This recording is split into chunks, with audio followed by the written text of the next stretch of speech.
Hey guys, Chef Danny here. Today we are making chicken cacciatore.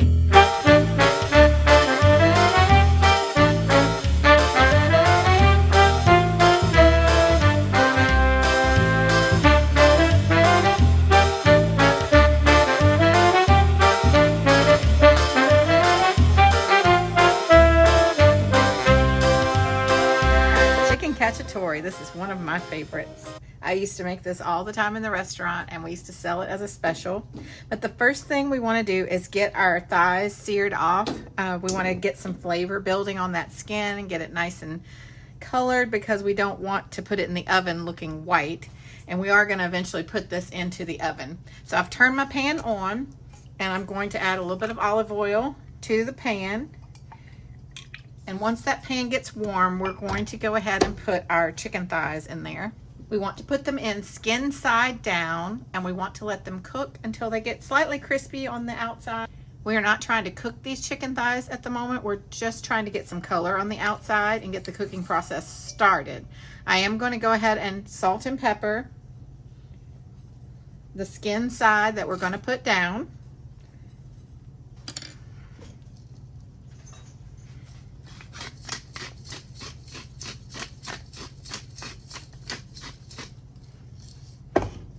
I'm going to pick it up and face the skin side down into our hot olive oil.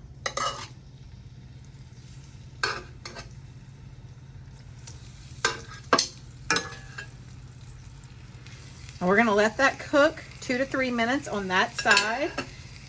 But while it's cooking, I'm going to go ahead and salt and pepper the back.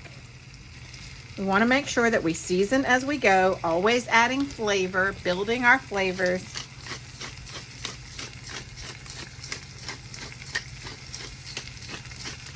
All right, we'll give that a few minutes to cook off and then we'll turn it over. Now we're ready to flip the chicken over and cook it a few minutes on the other side. The chicken will let you know if it's ready to flip. If it's still sticking to the pan, it's not ready.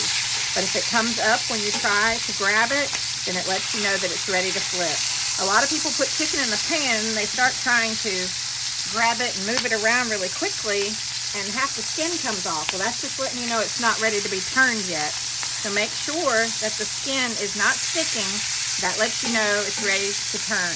So we're going to let it cook just a few minutes on this side, and then we'll take it out of the pan and start building our sauce. Okay, our chicken is ready to take out of the pan. I got a clean plate because we don't want to put it on the same plate that we had the raw chicken on. Even though the chicken is not fully cooked, we wanted to get rid of that other plate.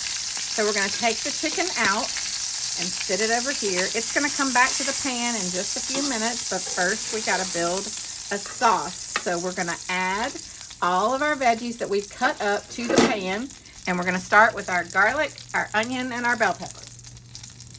Add our garlic, onion, and bell pepper.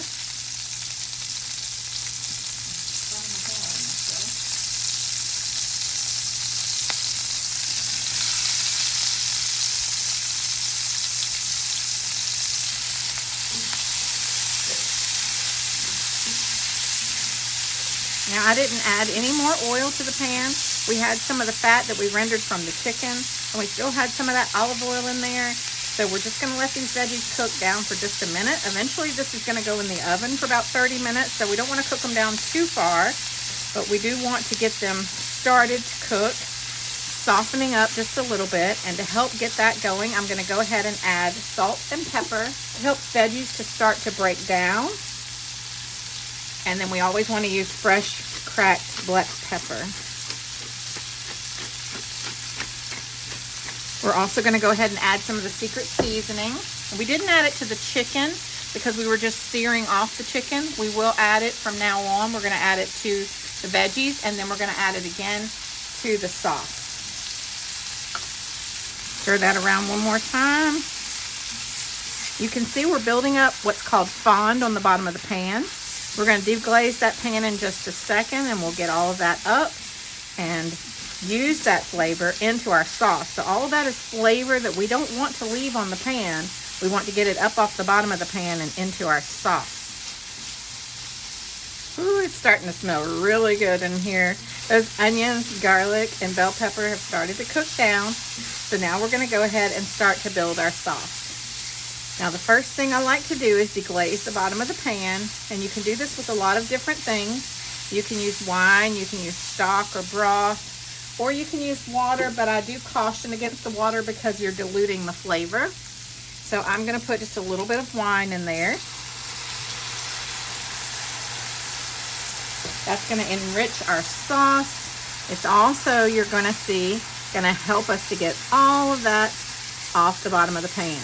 All of that is flavor. Fond is flavor, and we want that fond and flavor in our food.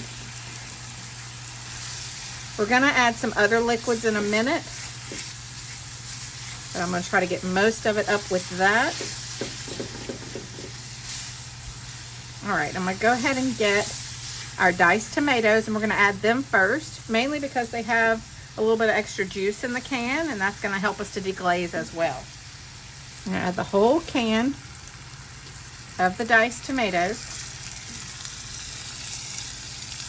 Stir that around. You can see that's helping to get the rest of this off the bottom, the rest of our fond, the rest of our flavor.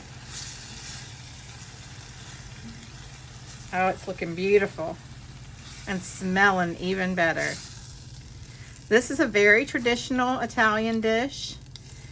It's hunter stew is what it is. That's what cacciatore means, hunter stew. And you can do it with chicken. I've done it with rabbit. You can do it with lots of different meats, whatever you like. Chicken is traditional, but you can change it up. All right, I'm gonna go ahead and add the sauce now. And then I'm going to add just a little bit of broth, just to thin that down a tiny bit, about half a can.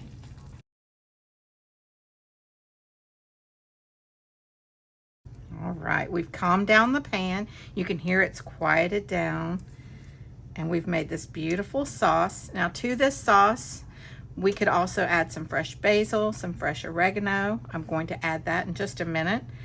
But I want to go ahead and get the chicken back in here. And before I do that, I need to add just a little bit more secret seasoning because we want to flavor our sauce and make sure that we're building the flavors as we go. And once we get the chicken in the pan, it's gonna be a little bit difficult to stir it around. So I'll go ahead and add it now.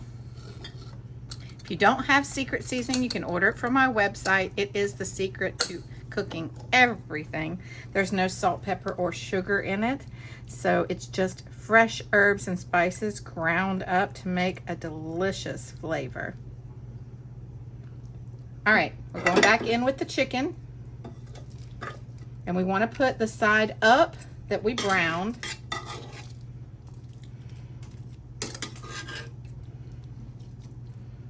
Now, as I said, cacciatore is a stew. It could be cooked just on the stove top and you wouldn't have to put it in the oven. But I want to make this easy for you to make on a weeknight. And so we're going to go ahead and put it in the oven. I'm going to put just a little bit of sauce up on the top. And I'm going to get that oregano out of the garden and add that to the pan. All right, I have fresh oregano right out of the garden. And what we're going to do is we're just going to throw it in like this. What's going to happen is it's going to cook down into the sauce and the leaves will come off and we can pull the sticks out later. Okay, the last thing we're going to add is some black olives. I'm not adding a bunch of olives because my husband doesn't like a lot. You can add more if you like. I love the olives in there. You can also do green olives if you'd prefer. This is going to go in the oven at 350 for 30 minutes. And while it cooks, I'm going to go ahead and boil off some pasta to serve our cacciatore on.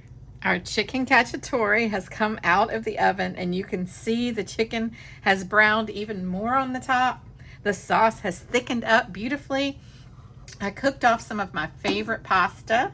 I save the water always because we're going to add a little of that water into our sauce because the sauce has gotten a little bit thick.